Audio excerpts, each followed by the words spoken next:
Terus juga surat Tabarakal Mulk dibaca setiap malam. Rasulullah bilang dalam hadis tentang surat Tabarak, hiya an-nafi'ah wal munjiyah min adzabil qabr.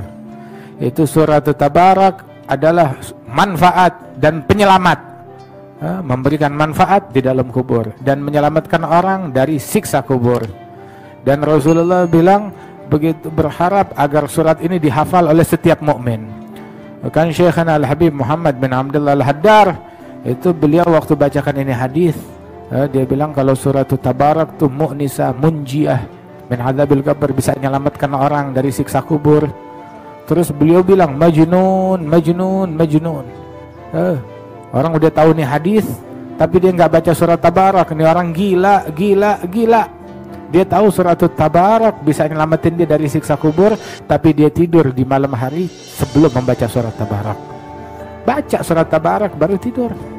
Kalau kagak, emang kita nggak mau masuk kubur? Emang kita nggak ada rencana meninggal dunia? Baca surat Tabarak setiap malam, surat Tabarak. Yang kita kenal dulu rata-rata hampir semuanya orang Islam zaman dulu pada hafal surat Tabarak. Itu Rasul berharap annaha fi qalbi kulli mu'min, bahwa surat Tabarak ini dihafal oleh setiap mukmin. Dan diriwayatkan surat Tabarak, dengan berkat surat Tabarak itu memberikan syafaat kepada seseorang, dia dapat ampunan Allah Ta'ala berkat surat Tabarak. Subhanallah.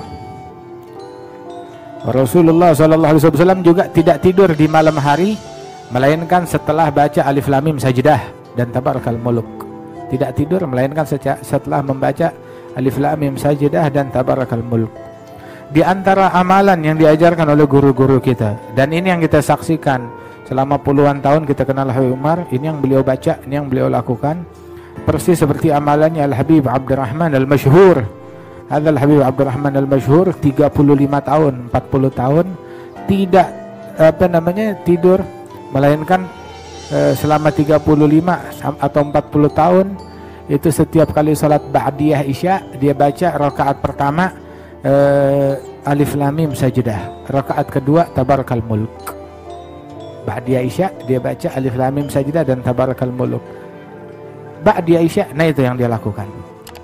Malam hari Rasulullah tidak tidur melainkan setelah membaca Alif Lam Mim Sajdah dan Tabarakal Mulk. Begitu juga surat Ad-Dukhan.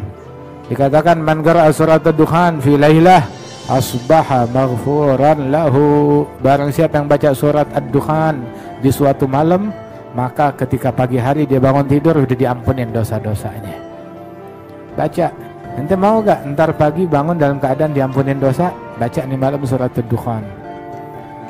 Banyak banget, dan nggak punya waktu buat main handphone, waktunya banyak banget ya. Buat buat baca koran banyak, buat posting banyak waktu, buat buka medsos banyak waktu, buat bikin tulisan ngalor ngidul yang nggak jelas banyak waktu, buat baca Quran nggak ada waktu. Nih buat keselamatan kuburan kita, di kuburan kita begitu. Nggak dibilang yang punya Facebook diampunin dosa-dosanya, yang yang selalu memperbaharui status WhatsApp maka dia selamat dari siksa kubur. Ada begitu? Yang ada percaya gak banyak orang disiksa gara-gara WhatsApp dalam kuburannya? Ya kan, gara-gara gosip di WhatsApp, gara-gara gosip, gara-gara nyebar kebohongan, gara-gara provokasi, gara-gara namimah, gara-gara medsos, banyak yang disiksa dalam kuburan.